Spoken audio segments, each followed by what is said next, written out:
ओम कल्याण मार्ग का पथिक भाग संख्या 45। फिर जालंधर में 6 फाल्गुन 18 फरवरी को जालंधर लौट आया। उन दिनों मुझे पिता से मिली हुई भूमि में एकांत निवास के लिए मकान बनवाने और एतदर्थ उस भूमि की उपजाऊ शक्ति बढ़ाने तथा उसके कुछ भाग में वाटिका लगाने की धुन लगी हुई थी। इसी के प्रबंध के लिए एक निर्धन संबंधी को कुछ वेतन पर नियत कर रखा था।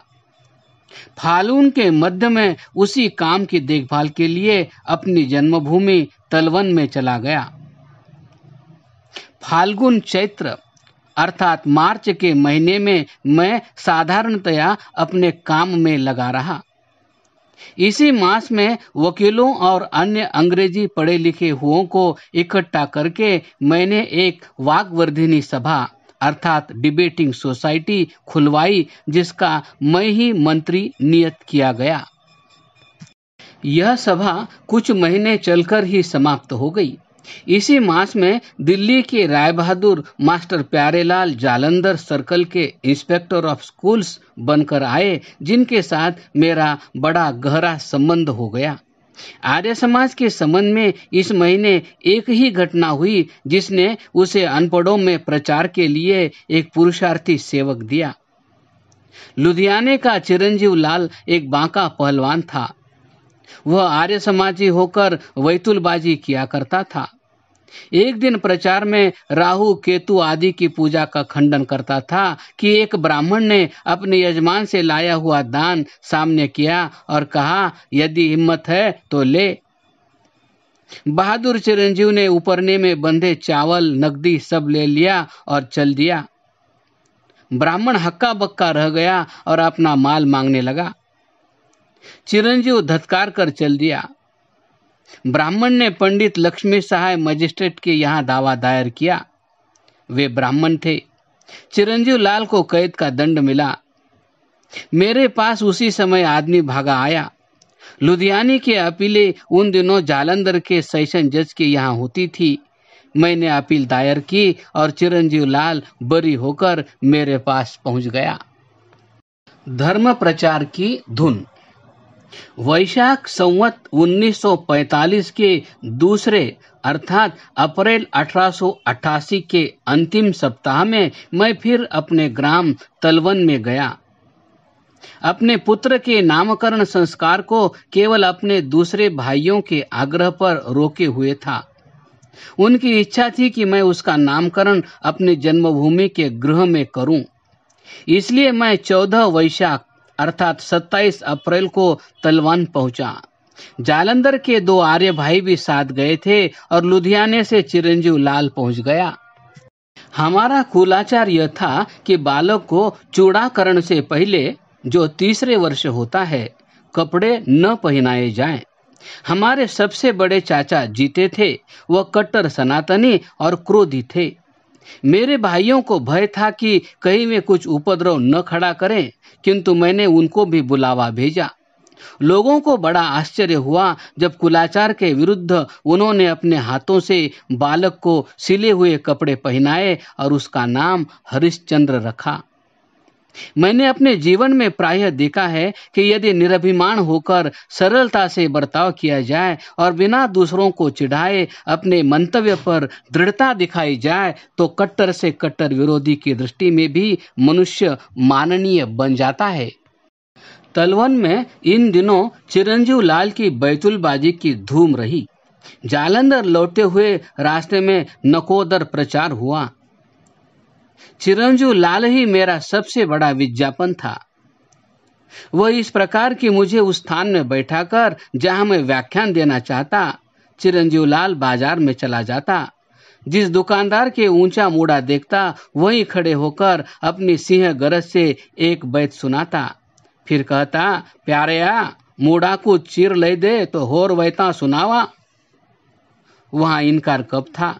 मूड़े पर खड़े होकर बैतों द्वारा लच्छेदार खंडन होने लगा।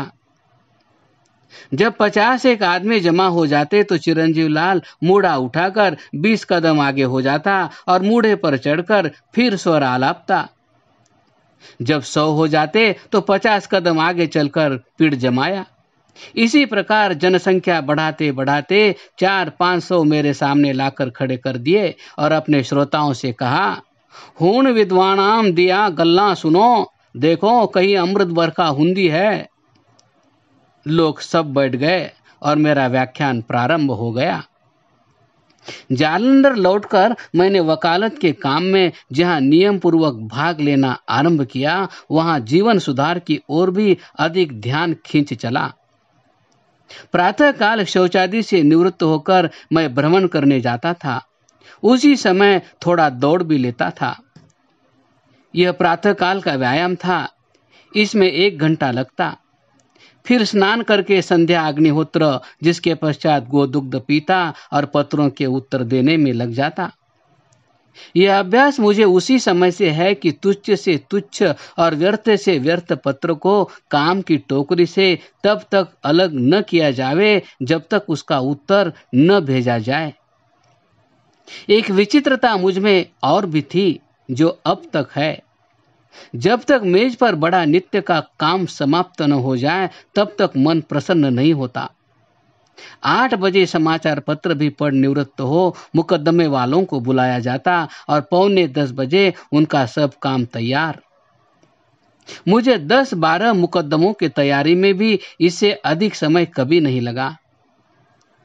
फिर भोजन करके कचहरी से अपना सारा काम समाप्त होते ही मैं घर को चल देता।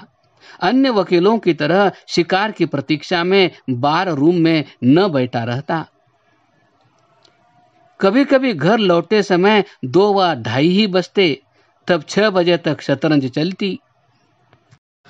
हुक्का और शतरंज, ये 2 व्यसन अब तक मुझसे नहीं छूटे थे और हुक्के के शांतिप्रद धुएं का आनंद लेने के लिए ही मैं शतरंज भी खेलता। जालंधर द्वाबे के प्रसिद्ध हुक्कों में से न होते हुए भी मेरा नंबर कुछ बहुत नीचे न था। शतरंज एक बार छोड़ भी दी थी, किंतु जब एक दिन लाहौर में आर्य समाज के 2 प्रसिद्ध नेताओं को घंटों शतरंज खेलते देखा तो घृणा का भाव दूर हो गया और मैं उसी व्यसन में फिर फंस गया। सच है, महाजनों ये न गतः स पंथा। यदि सब अधेड़ और बूढ़े जवान नेता तक समझ ले कि कोई न कोई व्यक्ति अवश्य उनका अनुकरण करेगा, तब व्यसनों के फैलने की बहुत कम संभावना हो जाए। संवत 1945 में कई बार मुझे इन दोनों व्यसनों से, विशेषतः शतरंज से घृणा हुई। एक दिन की डायरी में लिखा है, मुझे शतरंज के व्यसन से मुक्त होना चाहिए, यह मेरा बहुत समय नष्ट करता है। फिर लिखा है, हम शतरंज खेलते रहे, समय को नष्ट करने का बुरा ढंग। आत्मा की इस जागृति का परिणाम यह हुआ कि शतरंज का खेल 4 महीनों में ही बंद हो गया और हुक्का भी विदा हुआ। हुक्का तो बीच में जारी होकर 1.5-2 वर्ष चला था, किंतु शतरंज सदा के लिए ही चल बसी।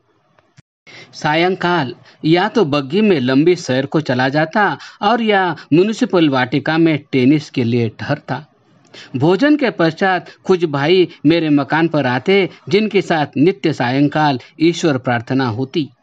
इसके पश्चात कुछ धर्म चर्चा होकर सब लोग विदा होते और मैं 10 और कभी कभी 11 बजे तक पढ़ता रहता। इन दिनों ऋग्वेद आदि भाष्य भूमिका के साथ मैंने इंग्लैंड के प्रसिद्ध विकासवादी लेखक हर्बर्ट स्पेंसर के ग्रंथ पढ़ने प्रारंभ किए थे। क्रमशः